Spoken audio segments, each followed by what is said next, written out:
Before we begin, we do want to always review our recently posted content and materials. Most of these are available public on YouTube. You can find our YouTube channel there. Also scroll through the different playlists and the different strategies. From a couple weeks ago, 10, 14 days ago, are no-risk collars, conversion trades even possible? Specific question, are you playing the rate hike on Wednesday? That was naturally from about a week ago, 10 days ago. Thoughts on adjusting a deep in the money cash secured put that has moved against you? Rolling cash secured puts and a bull put credit spread. The follow-up to, are you playing a rate hike? So in the discussion of are you playing the rate hike, we talked about positions we may or may not use based on the risk involved and uncertainty going into a known event. But we reviewed what happened with those positions that we mentioned. And then earlier this week, are buying straddles and strangles on Ultra ETFs better than the standard? And we saw some results that we didn't really expect, and they're still holding up the same way. But again, we went through that looking at the Qs mostly. I should say the Qs totally. Compared QQQ straddles and strangles versus SQQQ, the inverse 3 times Ultra, TQQQ, the Pro 3 times, as well as QID, the inverse 2X ETF, and QLD, the Pro ETF, 2 times as well. So you can check those out at any time. But on the discussion of straddles and strangles, let's go ahead and start there with a little further talk on the straddle positions, when to expect profits, when to see those profits, and what profits to expect. In the previous discussion I mentioned, we took a look at opening straddles and strangles on the Q ETFs, 3X inverse and standard, 2X inverse and standard, and the standard QQQ.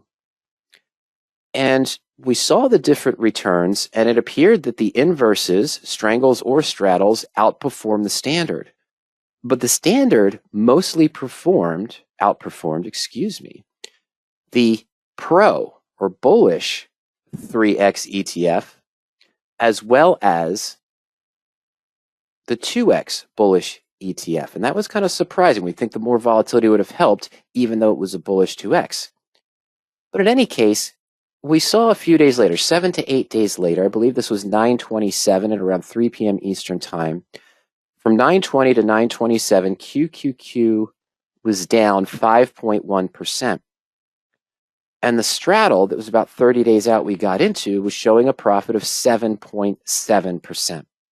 Doesn't seem like a lot for a 5% movement. But Victor asked today via email, says, I bought straddles of SPY and QQQ on Thursday morning. When the market dropped yesterday, the straddles lost money.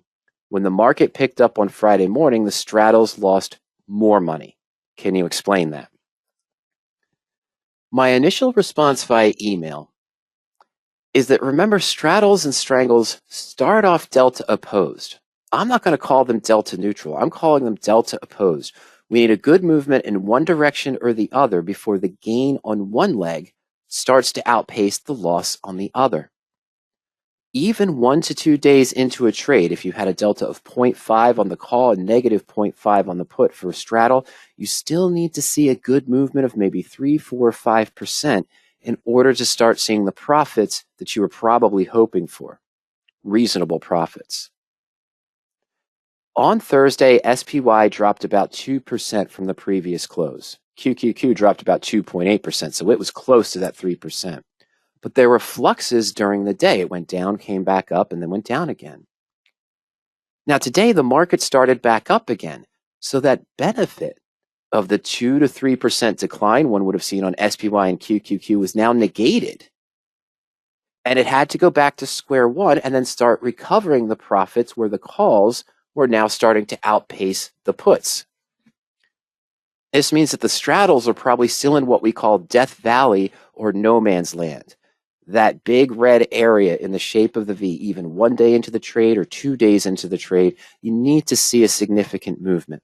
And that was discussed a little bit more on the previous discussion on Wednesday. I do not know Victor's exact prices, but let's take a look at SPY. We're looking at a 5-day chart with 15-minute intervals. It's hard to know And I didn't ask Victor directly, but it's hard to know exactly what prices that he got into these positions. Why that's difficult is because in the first 15 minutes, SPY dropped from this price here. Oh, it didn't hold all the prices for me. I'm sorry about that, folks. This is 366 here. So it's about 370, let's say 368, 369. And the previous day was up at about 374, 373. Close of Wednesday. My apologies. In any case, this quick move, I don't know if Victor got in around this point at around 366, 367, or more here around 363 after the first 12 or 15 minutes. So I'm going to make an assumption here for the rest of the discussion. First 15 to 20 minutes, SPY is dropping on Thursday morning, get into a straddle at around 363. Again, I do apologize. I did have the numbers there from the big charts, but it didn't copy over. But that's 363, that red line. So by the end of the first day, we're topping out just a little bit below 360 here. And today, of course, we dropped down to about 359, 358. I didn't see the exact close because I was putting some of these slides together. But in any case, that dropped to 360 from when we might have gone in from a 363 price is only about a 0.8% move. Yes, it's moving downwards quickly, but it's only about 0.8%. Then the following day, we start to creep back up. We're back to almost square one. We're back to that worst part of that profit and loss chart in no man's land and Death Valley of the straddle. And then we see the movement up to 366. Now, that's almost a 2.5% move total from where we were at the bottom here. But our point is here, not this mark and not this mark. This is just where we were and now where we are. We're at the 363. We went back to essentially zero to where we're trying to get close to where the call leg now is outpacing the loss on the put. Then we come back to square one midday, right at the 363 mark where we're losing some time value. We'll talk about that in a moment. And then it comes back down here, but we're right at the same point, a 0.8 or a 1% move on an expensive, likely straddle position. What might a position have looked like? Let's again assume that 363-ish price on SPY 10 to 20 minutes in on Thursday morning. These are the close prices from Thursday, September 29th. Volatility and flux up and down. We see that our 363 strike that was right at the money and was right at the money on Thursday's close, 362.79, had a midpoint of 1083 for the 363 call, standard October expiration, and a midpoint of 1020 on the put. That was on Thursday's close. So let's assume with all the flux we just saw during the day that maybe probably had a higher volatility with the drop that started on Thursday morning, but let's assume a call price of $11 and a 363 put at 1050. Rather expensive straddle for 22 days at a time. But in any case, here's what it looked like around 330, 345 today at the close. We're down $171 or 8%, cost basis of $21.50 for this straddle position. Now, it went down a little bit further. We'll check that in a moment. The deltas, when we opened the position, were close. The call was at 0.518, and the put was at negative 0.481. See, again, I don't consider this to be delta neutral, even though the deltas are about zero. I consider them delta opposed because I need the movement in this up direction where this premium should be outpacing this. But in order to see a reasonable return, I need this delta maybe up to 0.65 or 0.7, and this declining to about 0.3 or 0.25. Ivy did shift slightly. It was 0.3016 and 0.2912 at the end of Thursday. But during today, it actually dropped when I was looking at it to 0.284, so it might have likely been flux and come back up. That would have worked in the favor of this position, of course. In any case, the fact that we're delta opposed means that we need a larger move in both directions in order to start seeing reasonable profits. Yes, these break-evens are at expiration, 22 days away. I don't need the stock to go to 384 to start realizing a profit on this position. If it happens in the next few days, might only need to go up to, I don't know, 380, down here to 350, possibly. We're going to take a look at that in a moment.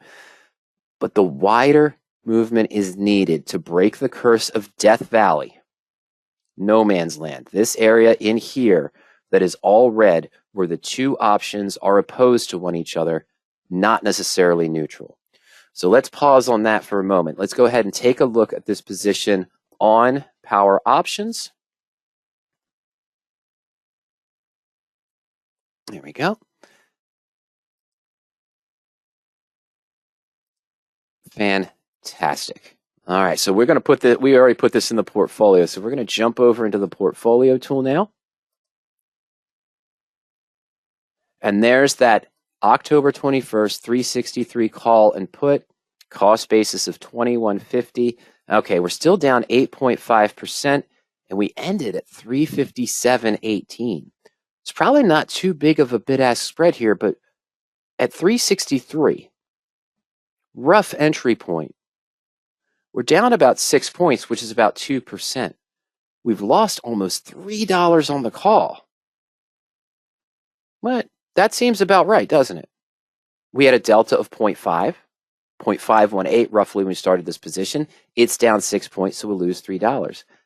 Our put had a delta of 0.48, so we should be closer to that, but we're not seeing that gain in this put now, even though the market is going in our direction. But let's take a look at what we might expect going to the profit and loss chart on the position. Again, the blue line is out to expiration, what we'd expect to see on 10/21. The curved red line is giving us the halfway point, the expected profit and loss chart based on the Black-Scholes pricing model. If the stock is trading at these various points, 12 days from now, or halfway between now roughly, and October 21st. On the power options profit and loss chart / custom spread tool, we can scroll down below and we can see the expectations. Here's something interesting. The market is falling. So it doesn't seem like a big movement in implied volatility, but the current 363 put is now an IV of 0.2542. We started this position as around 0.291. That's a fair move, considering. What if this implied volatility stayed the same? We kept this at 0.2918, for example, and we're at 357.18 on 10/12. We see that we would have had a 162 loss with a 0.25 delta. Now it's only $82. It is a big shift when you start losing little volatility. Why are we losing IV when the market's moving down? And it's because it's going in the put's direction. So the put IV is starting to decline even though the market's pulling back. VIX has also been in flux.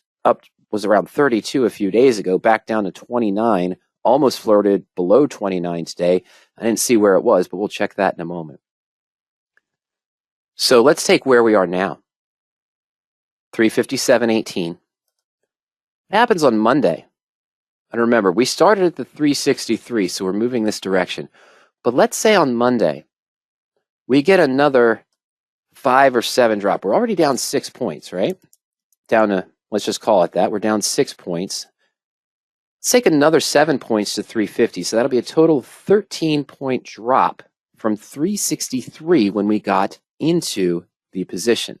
Now, I'm not saying that's my expectation for Monday, but let's just see what we have. We're still not at a profit. We're at that point almost now where the gain in the put is starting to counter the loss in the call. Of course, this is based on the Black-Scholes pricing model. And keep in mind, we're keeping that implied volatility of 0.29. We didn't drop it back down to the 0.25 it is right now. Now, what is this 13-point movement? It's only a 3.5% movement from 363. Where we started, where our worst point for Death Valley is. That's where we are. 3.5% down, even keeping the volatility up to where it was when we started. We're not quite countering. Now, this is based on the Black-Scholes pricing model, of course. It's theoretical, but it's giving you a gauge of what kind of movement we need. A 15-point drop from 363, that would put us down to about 348. Only 2 points more. I'm sorry, 348. There we go. And now we start to see a small profit. But again, what percentage decline is that from the starting point of 363? It's 4.1%, 4.13%. That's the movement you expect to need to see.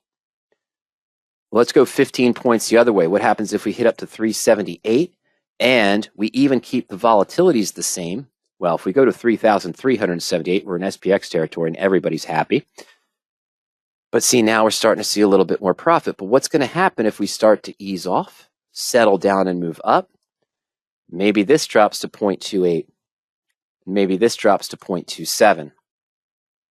And now that's still a 4.1% move from where we started. Okay, we're still at a small profit in this position, but it was less than what we saw with the current implied volatilities. And we have to expect that they're going to change, even subtly. And how is that going to affect your straddle or strangle? See, we're up here. Now that I've selected 10.3, it's redrawn the graph for us. So you can see, yeah, 348, 347. Where do I see a profit? 345.80. Oh, of course, I'm going to be a profit there. I'm trying to find the... Oh, it still shows a loss at 350. So it's right around there. And here as well. 375.90, loss of 10. On the first day, it's got to move up a little bit more. There we go, 380.20. That's where we start to see the profit in those expectations. So, again, some final thoughts on this. So I have to keep changing screens, folks. There we go. Straddles and even strangles are not likely to see a profit in either direction for just a 1 to 2% move in the underlying, even 1 or 2 days into the trade. We need to expect closer to a 4 or 5% move. We saw it around 4.1% in those cases to see that before one leg starts to profit of the other. If Ivy is falling from the range when it was opened, it will also cause a flux in the extrinsic value in those cases, and we might not see the profits we're expecting. Now, this will be also, this implied volatility flux, the extrinsic value falling. It's going to be much more noticeable if you're doing a 5-day out, 3-day out, or 7-day out trade. You're going to start losing that more rapidly as the market is fluxing up and down in those cases. And so that's what you have to worry about. Well, I'm sorry about that. Hold on one second. Let me undock the question pod that came here. Victor said, you mentioned that you would discuss expirations and time values and time value theta. No, I wasn't going to go that deep into it.